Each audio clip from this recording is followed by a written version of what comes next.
My ambition when I wrote Easy Money was really to turn the Scandinavian crime tradition 180 degrees opposite, to turn it all upside down.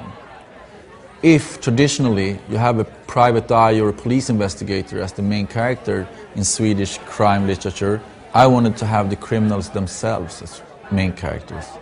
If traditionally the plot starts off with a murder and then unfolds and you get the solution by the end of the book, I wanted the plot to revolve around the real crimes from the real streets of Stockholm, the crimes I see every day in my job as a criminal defense lawyer.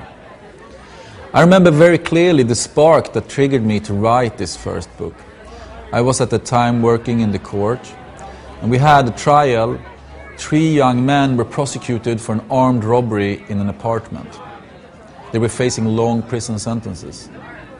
At the end of the trial, the judge asked them, "Where do you see yourself within 5 years?" The judge wanted these young men to show whether they had an ambition to become citizens, to stop doing crime, to start studying, what have you, just not doing crime.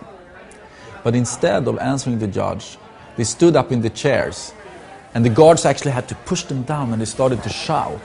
And they shouted, "You don't understand anything. You don't understand the lives we live. You don't understand where we come from. You don't understand that this is the only way we can live our lives."